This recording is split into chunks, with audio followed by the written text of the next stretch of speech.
Hey guys, my name is Ben Howard, and today we're going to be talking about my third attempt to try and shoot a 1,000 rated round with Goliath discs. If you haven't seen my previous attempts, you can check them out here. But getting into this one, we were at the Jackson Park Spring Open at East Flat Rock Park. Originally, this one was supposed to be at Jackson Park, but I guess they haven't finished working on that course. But it's an interesting change because Jackson Park is one of my favorite courses to play tournaments at, because there's a lot of scoring separation, but it's not too difficult where like I feel like I could birdie every hole on that course, whereas with East Flat Rock Park, it's actually a 9-hole course, and while it's not the easiest course I've ever played, the scoring separation definitely wasn't out there. Like, I'll go and put the leaderboard up on the screen, but as you can see, like, aside from Jimmy, all of us were 1 to 2 strokes separated, and the main reason for that being is mostly just because birdies are pretty difficult to get out there, but par isn't. Like, as you'll see on my scorecards, I had 1 double bogey and 1 bogey throughout the entire tournament. As I start to get into the tournament and we start talking about the holes, I'm going to show some videos that I took from a practice round I made the day before. So these aren't my shots during the tournament. These are just example shots with the goal of showing what I wanted to do on that hole during the tournament. But getting into round 1, we started on hole 3, which is probably the easiest hole on the course. And it's a really good hole to show what the rest of the course is like, because it's either you hit that gap, you get a birdie, or you don't hit the gap and you have like a jump putt up and down for a par. Sadly, I hit like the first available tree, got a par. Hole 4, that one was pretty annoying because I put it to probably 15-20 feet and missed the putt.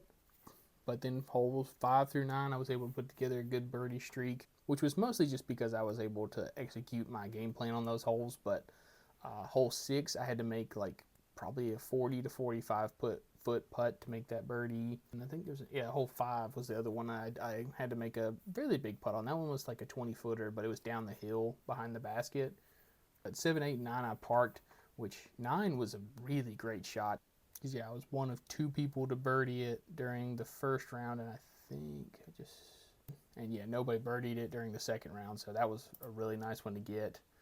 But then we got to hole 10, which, as you can see, was a very interesting hole as well, because off the tee, because that one's a very simple hole. It's just a hyzer into the green. The main difficulty just being distance control on that shot. But I did something in my run-up and messed myself up because like my foot dragged as I was pulling through, and I shanked it straight into the trees on the right, like basically a WTF Richards type shot. I can count on a hand how many times I've done that, so that was very weird. It was also right when we started to get into some really bad backups as well, so I think I just kind of cooled off a little bit, but still worst shot I've ever thrown. But then I tried to get up and down from there, left it very short, tried to throw a chip approach shot, left that short as well, and missed the putt and ended up taking the only double bogey of the day, which also ended up being my only bogey of the round, which I'm happy about. But after coming off of a 5-hole birdie streak, I wasn't exactly happy about that hole. Hole 11 was annoying because in calm conditions I can reach it, but we had a slight headwind, and so first round I threw my normal shot, the shot you'll see on the screen, but flipped up, turned over, never came out. Had like a 90-foot approach shot. But so for hole 12, we're playing on the same hole that we started on, but from the long tee, same thing. Hit for one of the trees that makes the gap, didn't get through. So I had like a 50-ish foot putt, missed that. 13 is just one I can't birdie because I don't have the forehand power to get it there, and forehand's basically the only way to get it to the basket. I was trying just like a flip up straight shot through the gap to just get out as far as I can, and that was giving me like a 30-ish foot putt, but I'm just not counting on birding this hole every time.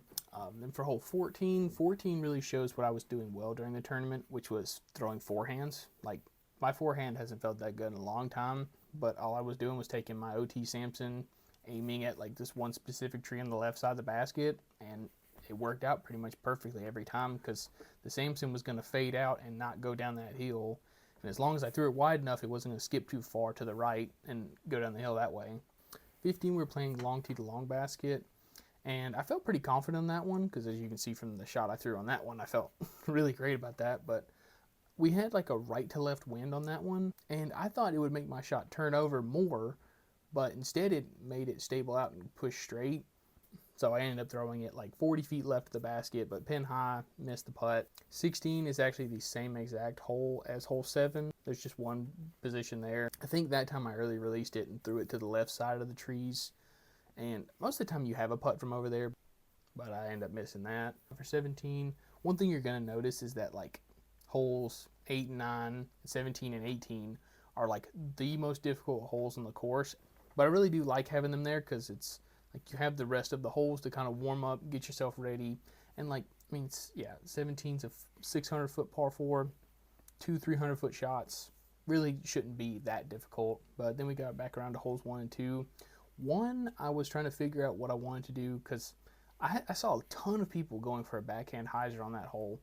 And it makes sense to a certain degree, but the ground's sloping away from you the whole time. And you're having to throw a really like touchy like spike hyzer that's moving directly to the left, and it's just so easy for that shot to hit, skip, and roll down the hill. So what I was doing was I was going forehand directly at the basket, because even if I was hitting those trees right in front of the basket, it's like a 60-ish footer. The only thing that's annoying is I don't really have a disc in my bag that I feel super comfortable throwing. During the first round, I threw the Samson, which I think is what I did in the video, but the Samson's too overstable for that shot.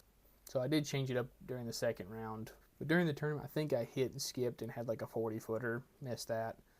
And then hole 2, I think during the video, I was trying to go down the left side, but for some reason, I didn't think about the right gap. Because before the tournament, I was warming up and playing that hole, and I realized, why don't I just throw the backhand hyzer? The only thing that's weird about it is you have to throw it pretty close to the trees on the right, but as long as you give it the height, it's basically a guaranteed birdie. I think I did mess up the angle on this one and threw it like 30 long, but ended up making the putt, which was a really nice way to finish out the round because it really felt like after hole 10 I just let off the gas and just didn't have any control over the round. But between rounds I was really trying to figure out what I was doing wrong, because like my putt felt the best it has ever felt during a tournament during that round. Like I said, I made a 40-footer on hole 6, I made a pretty long one on hole 5, and like I just had a lot more confidence than I normally do during those putts. Like I was running 40, 50-foot putts confidently and like wasn't missing by a lot. And I think most of that sprouted from me missing that first putt on hole 4. Because after missing hole 3, I was already kind of mad. And then missing that like the putt might have been inside of 15 feet. That's how short it was. And to miss that really got me mad. But not only was I confident in my putt, like I said on hole 14, like I was very confident in my forehand. Like I was nailing gaps with my forehand. I was almost as comfortable with my forehand as I was with my backhand. But it really just seemed like my backhand was the main thing that was letting me down. Like I was having a lot of early releases, but I think the main thing that was killing me during that first round is I just had a slight nose up release. And most of the time it wasn't affecting me, because one thing I really try to make sure when I'm throwing like hard shots is that I'm focusing on getting the nose down. But when I'm nervous and like I'm really just trying to focus on hitting the gap, I'm not thinking about the nose angle of my disc, and I think that was just the thing that was killing me. But getting in the second round, it's just a lot of the same, really.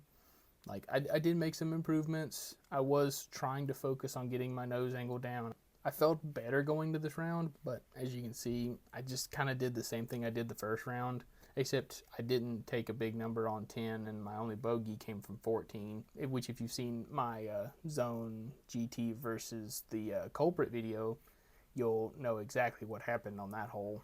But yeah, I'm not really going to focus on this round that much, but I think the main takeaway I'm going to get from this tournament is I really need to work on my preparation for courses like this, where like I think we had 3 par 4s, which mean the only way I'm going to get a birdie is if I have to throw a really good shot off the tee.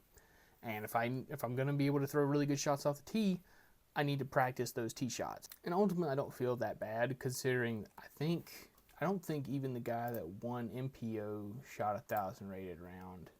He shot 11 under both rounds. First round it was 991, second round 983. So I would have had to have shot 12 to 13 under to shoot 1,000 rated round. I'm thinking 9, 10 under, maybe 11 would need to be 1,000 rated round, and I'm out here shooting 4 or 5. So I definitely don't think I would have done it if the ratings were good during this tournament. But like I said, I learned a lot. I was able to get really confident with my putt, really confident with my forehand. I just need to get the confidence in my backhand and in my head, and I think we'll be able to do it next time. My next tournament is going to be out at Dolly. I think it's the Big Thaw 3 or something like that, or the third Big Thaw. Also going to be filming a practice round out there with Taylor Strutton, the disc golf pastor, so make sure you go check out his channel. But yeah, guys, thank y'all so much for watching. Please like, subscribe, and have a good one. Bye.